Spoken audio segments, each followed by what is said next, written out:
everyone, today's grammar lesson is on pronouns. First, let's review. What is a pronoun? A pronoun is a word that substitutes for a noun phrase, or another pronoun. And the word that a pronoun refers back to is called the antecedent. Let's take a look at an example. I love my mother. She is so beautiful and smart. What's the pronoun? The pronoun is she, and the antecedent is my mother. It's what the pronoun refers back to. In English, these are the personal pronouns. There's first person and I, me, my, mine, and myself, and there's different types depending on whether it's the subject in the sentence, the object, or if it's a possessive that's alone. Like I say, this is mine, or the intensive or reflexive when you're talking about yourself, like I love myself. Second person is you, third person is he, she, it, and then we have the plural. So first person plural is we, second person plural is you or you all, and third person plural is they, and all the other forms. In this PowerPoint, I'm going to cover tips for how to use pronouns appropriately in academic writing. And I'm going to cover these 5 topics: avoiding first and second person, avoiding repetitious pronouns, having a clear reference, making sure there's agreement, and avoiding gender bias. So the first person is I, me, my, we, us, our, ours. Unless you're writing a narrative or using personal experience as evidence, you should avoid using the first person. It can make your writing seem less confident, and it gives the essay an informal tone. Readers will already know that you're reading your thoughts, beliefs, and opinions, so you don't need to say things like, I think that, or I believe that, or in my opinion. It's obvious that those are your opinions. So in academic writing, you want to avoid statements like, I believe that. Instead, just be direct, delete that part. Global warming is one of the most serious problems the world is facing today. This second sentence carries a more academic tone. The same thing applies for you, the second person. You want to avoid using it in academic writing. For example, to make an apple pie, you have to gather all the ingredients first. So this sentence is informal. To make it better, instead of using you could say one, which refers to a person in general, or even better, avoid the pronoun altogether. Gathering all the ingredients is the first step to making an apple pie. Beware, depending on the discipline, it may or may not be acceptable to use personal language. It's always best to check with your professor or department. Let's practice. How can we avoid using first and second person? How could we fix this sentence? Correct, just delete the I think that. Be direct.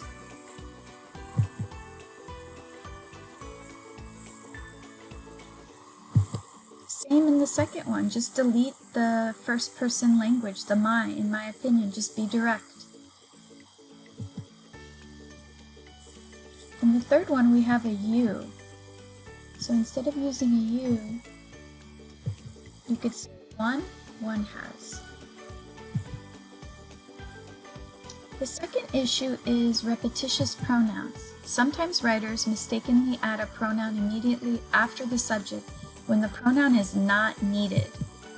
So this is an incorrect sentence. The basketball player, he, is very talented. So in this sentence, what's the subject? Is it the basketball player or he, or both? So you don't need both. If you have the noun phrase, the basketball player, you don't need to use he. That's repetitious.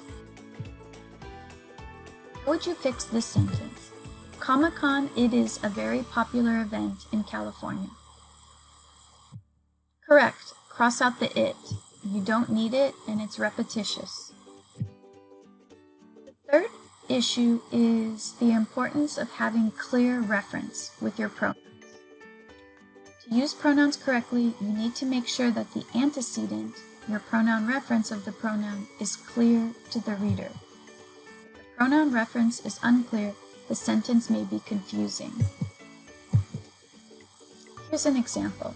They told Kevin that he was eligible for a Visa card. Well, who are they? The reference isn't clear. The aerobics instructor told the student that she made a mistake. Here, who is she? Is it the student that made the mistake or the instructor?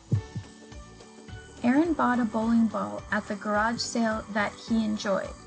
Did he enjoy the garage sale or the bowling ball? Here, this pronoun is not clear. So you want to avoid these pronouns. So if that's the case, be more specific. Yeah, instead of saying they, you could say the loan officer. Make sure that there's only one possible antecedent for each pronoun. So instead of saying she, you could even just change the verb. The aerobics instructor apologized to the student for making a mistake. So now it's clear that the aerobics instructor made the error. Always place the pronoun as close as possible to the antecedent. This can help you avoid ambiguity. Aaron bought a bowling ball at the garage sale that he enjoyed. Instead, we could bring the garage sale at the beginning of the sentence. At the garage sale, Aaron bought a bowling ball that he enjoyed. Now it's clear that that is referring to the bowling ball.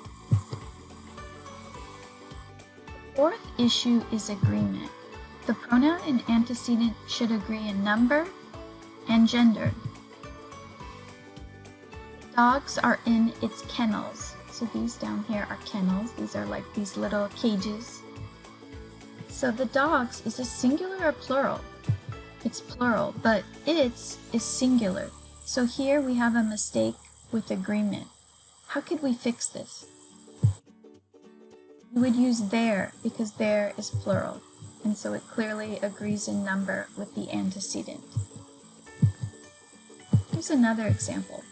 One book reviewer praised the author's honesty and directness. This was a quality the author worked hard to develop. So honesty and directness, this is plural because there's two values. This pronoun is singular. So to fix this, we'd make it plural because the antecedent is plural.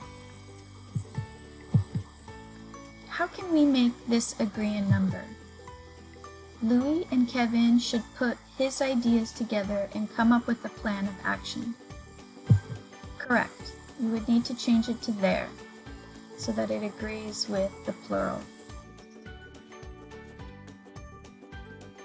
It used to be that the pronoun he was used to refer to unspecified individuals, but nowadays this type of language is considered sexist. Here's an example. When a doctor writes a prescription, he must be careful to prescribe the most appropriate dosage for the patient. What's the problem with using he here? What's the bias? The bias is that the doctor is a man, when clearly a doctor can be a female. So this is an example of a gender bias error. Ways to avoid gender bias. You can use the plural antecedent plus they. Instead of saying a doctor and he, you could just make it plural and say doctors and they. You can avoid the issue by rewriting the sentence to eliminate the pronoun altogether. The doctor should write every prescription very carefully to ensure that it is the most appropriate dosage for the patient. I got rid of the he altogether. Until recently, people used to use the singular antecedent in the phrase he or she, like, when a doctor writes a prescription, he or she must be careful. This is what people used to do. However, today it is acceptable to use they. When a doctor writes a prescription, they must be careful. So a doctor singular and they is plural, but we have a thing in English called the singular they. this hyperlink, it explains the singular they. This is the they that doesn't care whether it's referring to a male or female. And here's a quote from Barack Obama. "We agree that real opportunity requires every American to get the education and training they need to land a good paying job." So they refers back to every American, and this is a singular antecedent and this is plural. What Obama was doing was using they in a singular way. The American Dialect Society voted to make this pronoun they the word of the year for 2015 because that is the year when the singular they was becoming more acceptable by different organizations. Yeah? It's welcomed by people who identify genderqueer and who feel that he or she doesn't necessarily exhaust all the gender possibilities.